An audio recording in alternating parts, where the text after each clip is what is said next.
Assalamualaikum warahmatullahi wabarakatuh. Perkenalkan, nama saya Slamet Rianto. Nomor induk mahasiswa 2202021010187, kelas 303, mata kuliah Manajemen Operasional 1, dengan dosen Ibu Pustika Ayuning Puri, SEM, SIM. Baiklah, di mata pelajaran Manajemen Operasional, saya akan mengambil judul Pola Produksi dan Manajemen Proyek.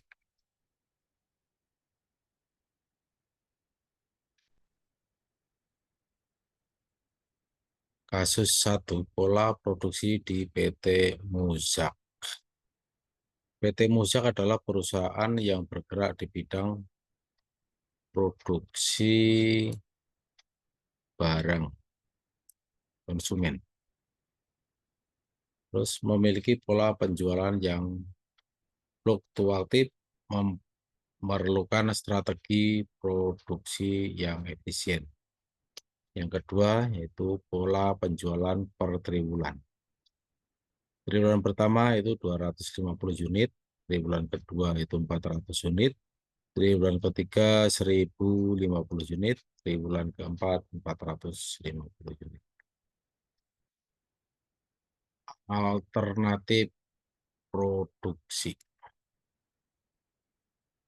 Pola produksi yang dipertimbangkan itu ada pola produksi konstan, produksi tetap 500 unit per triwulan, terus pola bergelombang, produksi mengikuti pola penjualan, pola moderat itu produksi disesuaikan untuk menghindari fluktuasi ekstrim. Kelebihan dan kekurangan. Pola konstan, stabilitas, tetapi bisa menyebabkan overstock. Pola bergelombang itu responsif, tetapi bisa meningkatkan biaya simpan. Untuk pola moderat, seimbang, tapi memerlukan perencanaan yang lebih baik. Ini adalah analisis biaya pola produksi.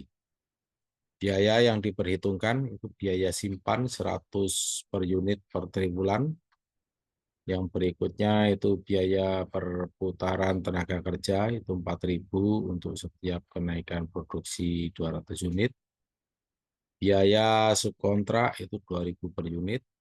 Upah lembur 1.000 jika produksi lebih dari 700 unit. Hasil analisisnya pola produksi konstan, total biaya itu 409.000, untuk pola produksi bergelombang, total biayanya yaitu 95.000. Pola produksi moderat itu total biayanya adalah 400.000. Rekomendasi pola produksi.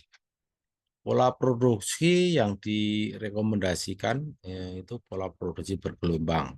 Dipilih karena memiliki total biaya terendah, yaitu 95.000, dan efisiensi yang lebih baik dalam memenuhi permintaan.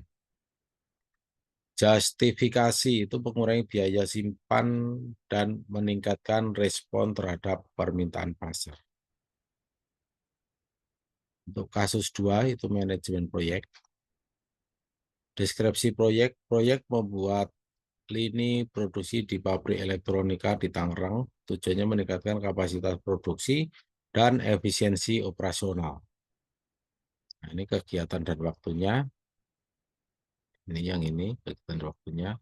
Untuk kegiatan A, B, C, D, F, G, itu waktu per jamnya 6, 7, 5, yang D6, yang E5, yang F8, dan yang B4. Pendahulu, itu yang A kosong, B kosong, C A, terus D-nya BC, E-nya BC, F-nya D, dan G-nya EF.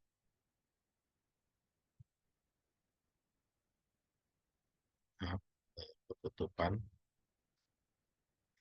Analisis proyek. Dari gambar jaringan proyek, nah ini kita belum paham ya, mohon maaf. Nah, ini mulai dari sini nih. Dari sini kita ada tanda panah ke bulatan pertama, bulatan kedua, bulatan ketiga, dan sampai di ujung sini. Dan yang di bawahnya juga sama. Ini ada saling mengarah ke arah yang bawah. Terus berikutnya select time. Select LS, S atau select LF, PF. Ini kegiatannya ini, waktunya sekian, ES-nya ini, terus EF-nya ya, ada 67 sampai 29, terus LS-nya itu ada 0, 4, 6, 11, 20, 17, 25, terus LF-nya ini ada 6, 11, 2 kali, 17, 25 2 kali, dan 29. Untuk select-nya itu 0, 4, 0, 9, 0, 0. Untuk menghitung slack time untuk setiap kegiatan untuk mengidentifikasi jalur kritis. Contohnya kegiatan A memiliki slack time 0, sedangkan kegiatan B memiliki slack time 2 jam. Nah, jalur kritisnya, jalur kritis proyek itu jalur kritis proyek A ke arah C, ke arah D, ke arah F, dan ke arah G. Waktu total proyek, total waktunya 29 jam. Pentingnya jalur kritis, memastikan bahwa setiap kegiatan dalam jalur kritis diselesaikan tepat waktu untuk menghindari keterlambatan proyek. Ini berikut diagramnya. Nah, ini diagramnya ini mulai dari sini. Ikutin ke arah kayak yang tadi ya, Pak, ya. Itu. Terus yang berikutnya itu manajemen resiko dalam proyek. Identifikasi resiko, keterlambatan pengiriman bahan baku, ketidakpastian dalam ketersediaan tenaga kerja, perubahan regulasi yang mempengaruhi proses produksi. Nah, terus strategi mitigasi, menjalin hubungan baik dengan pemasok, menyusun rencana cadangan untuk tenaga kerja, memantau regulasi secara berkala. Nah, jadi untuk kesimpulan dari kasus pertama itu pola produksi bergelombang adalah pilihan terbaik untuk PT Musak, mengoptimalkan biaya dan respon terhadap permintaan.